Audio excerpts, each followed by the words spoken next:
উনি তো ছেড়ে দিয়েছে স্বামী। না উনি তো বলছেন আমি সংসার করব, যে যা মারো ধরো যা। না উনি তা বলেননি। উনি মুসলমান মহিলাটা যে বিয়ে করতে যায় বললো না, আমি যেদিন কোন কেসটা? সুন্দরবন থেকে যে মহিলা, আমরা যেদিন লাস্ট গেলাম সেদিন একজন সবুজ বোটা করে একটা মহিলা ছিল না সুন্দরবন থেকে। হ্যাঁ হ্যাঁ হ্যাঁ বলো না মারো ঠারো যা করবো, আমি ওনার সাথেই সংসার। ডিভোর্সের জন্য আবেদন করছে। সেটা এখন করছে না আমার কাছ থেকে যাওয়ার পরই। কোনো মানুষ ধৈর্য ধরে বেশিক্ষণ থাকতে পারে না। কদিন আপনি ভালোবাসবেন, আপনাকে যদি কেউ অবহেলা করে আপনি কদিন থাকবেন? তাহলে একটা মানুষ যদি অবহেলা করে তাকে বোঝাচ্ছেন, এবার যখন তিনি বুঝেছেন তাহলে এবার মানিয়ে নেন। যদি সে অবহেলা আবারও করে তখন একটা ব্যাপারটা আছে। একই ছাদের তলায় থেকে থেকে আলাদা করে হারিয়ে আলাদা খাবার আলাদা শোয়া, এটাও ঠিক নয়। এটা ছেলেটার মনের মধ্যে এফেক্ট করছে, আপনারা এটা বুঝতে পারছেন না? দুদিন ছিল আমার ছেলে গেল, টানুক, ছেলেই টানবে। সন্তানই বাবা মার মধ্যে জোড়া লাগায়। এমনও দিন গেছে ছেলে আসছে না স্কুল থেকে, বসে আছে ঝিমুনি। ছেলে টানবে কেন? আপনি টানতে পারছেন না? আপনি বলতে খায় না বসে আছে সে এখন না। দিব্যি কে ছেলে 12টা একটা আছে, দিব্যি খেয়ে দিয়ে শুয়ে পড়ছে।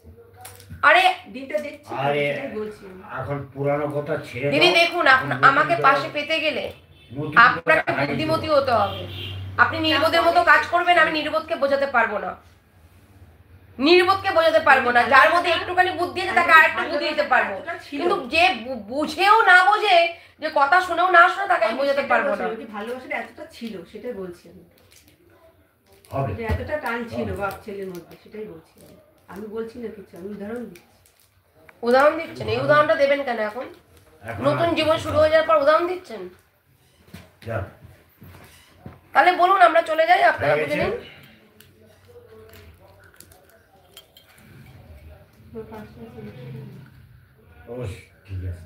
দাদা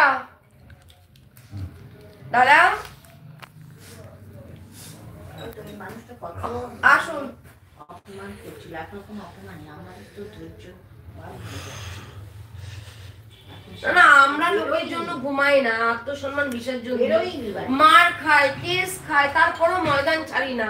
তো তোদের তো সংসার ভাই, তোরা কেন থাকবি না? আমরা 10টা মানুষের জন্য মার খাচ্ছি, 10টা মানুষ অপমান করছে, লাঠিয়াটা মারছে, সেগুলো সহ্য করে আরো 10টা মানুষের পাশে দাঁড়াচ্ছি। নিজেদের সংসার বাঁচানোর জন্য আপনারা কেন করবেন না বলুন তো? আমরা কি একটা ভালো ফ্যামিলি থেকে বিলং করি না?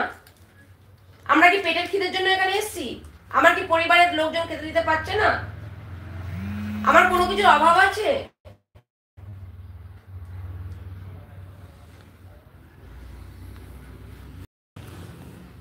না আমাকে ছেলের ভবিষ্যৎ করতে হবে বলে আমি এই কাজটা করছি। বিজনেস করতাম, ট্যালেন্টটাতে বিজনেস করতাম, ছেলের ভবিষ্যতের জন্য এই কাজ করবো কেন? এখানে সময় দেবো কেন? আগে 8 ঘন্টা যদি আমি সারাদিনে বিজনেসে টাইম দিই, আমি কত টাকা রোজগার করবো? আমার ঘরের টাকা ঘরেই থেকে যাবে। আমার চ্যারিটি করার তো দরকার নেই।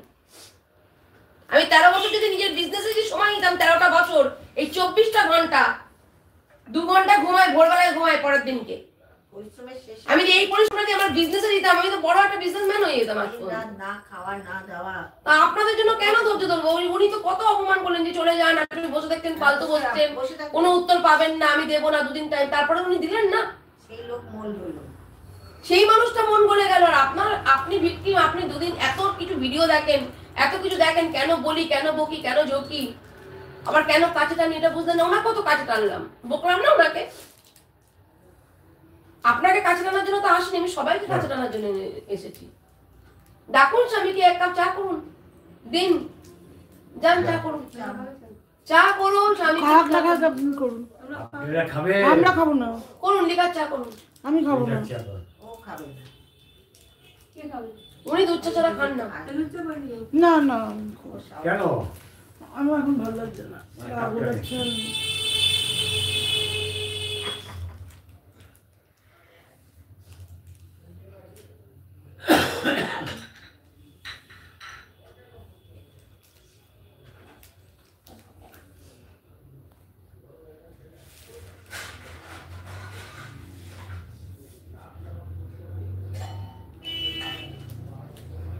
কে কি কমেন্ট করছে দেখছো না? রান্না আসছে না, দাও, নেই নেট নেই, দেখি দাও। দেখো দেখো, আমি ভেতরে ঢুকতে পারছি না, ভেতরে ঢুকলে আরো 5G নেই না এখানে, আসছে না, এখানে 5G নেই।